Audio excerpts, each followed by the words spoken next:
Good morning. My name is Charles. I'm going to be walking you through how to set up a Windows 11 install on either existing hardware, new hardware, or on a virtual machine. The process is the same regardless of where we go. We will be using Windows 11 24H2 in the form of a downloaded image file that you can get directly from Microsoft. I will leave links to everything used in the description. So we'll begin with imaging the file to a USB drive and then installing Windows. So let's go ahead and we will start Rufus here. Rufus is a program that does require administrative access. This lets us basically take any image file, for instance, we'll be using the Windows file one here, and converting it into a bootable USB drive. So as you can see, I do have a drive already listed. So the easy way to do this is just drag and drop the file into Rufus, and it will automatically load it. As soon as you hit start, it asks you a handful of questions. For instance, do you want to remove the system requirements for Windows 11? Do you want to remove an online Microsoft account? If you want to create a local account with a username, and you can define what that is. You can set regional options to be the same as the system you're using right now. You can disable data collection, which skips privacy questions, and you can disable BitLocker automatically. So we're not going to check any of those in this process. These are entirely at your discretion. So let's go ahead and move on. It's going to check the drive, and it's going to go through a few steps here. This will delete absolutely everything on that drive. So be 100% certain that what is on this drive is not important. Click OK. And it will go ahead and get this going. This process is not necessarily fast, but it is also not necessarily slow either. So this process is going to run about 13 to 15 megabytes per second with the drive I'm using. It is an older drive. It is not the fastest thing on the planet by any means. It is USB 3.0, and it's just going to keep on trucking at about 10 to 15 megs a second. So while that's doing its thing, we will go ahead and we'll bring up Hyper-V,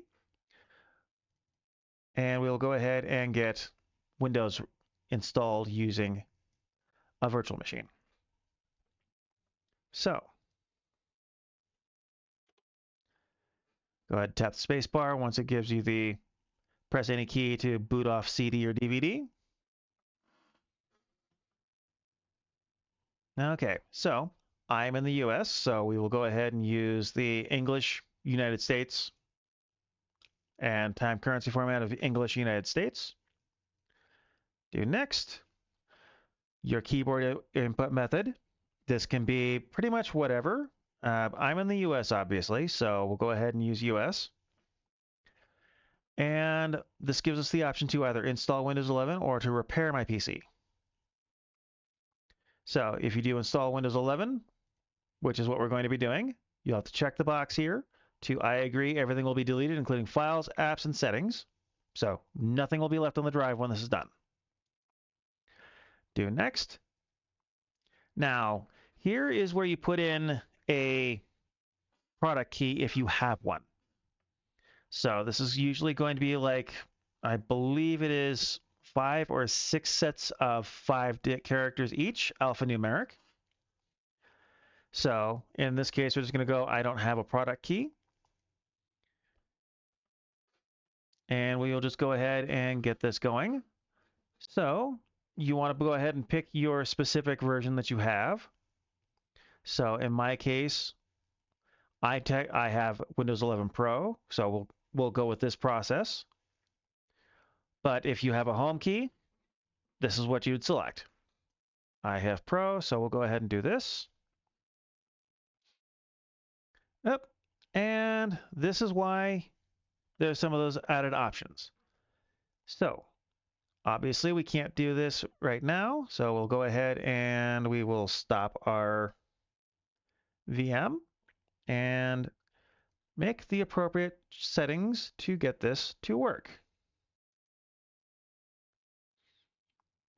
Okay, enable the TPM. There we go. And let's go ahead and do that again, shall we? So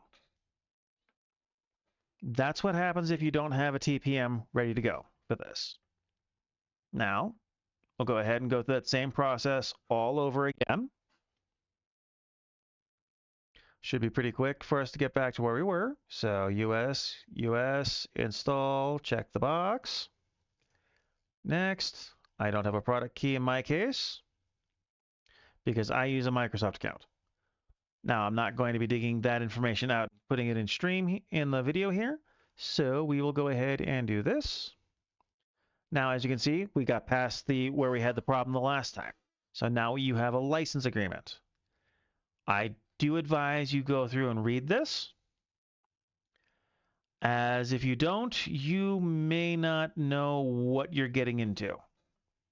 I've read this probably 4 or 5 times. The language is legal dense, for lack of a better description. So it is very difficult to get through at times.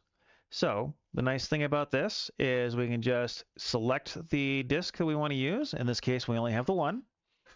And then we select next. It will automatically create any and all partitions it requires to do this. Here's what it's going to do. And then it's just going to install. Now, this may take a little while, but that is the basics of how to get into the install process here. So once this is complete, our next steps will be to go through the initial settings for getting into Windows 11. So we'll go ahead and pick up on the next video and go from there.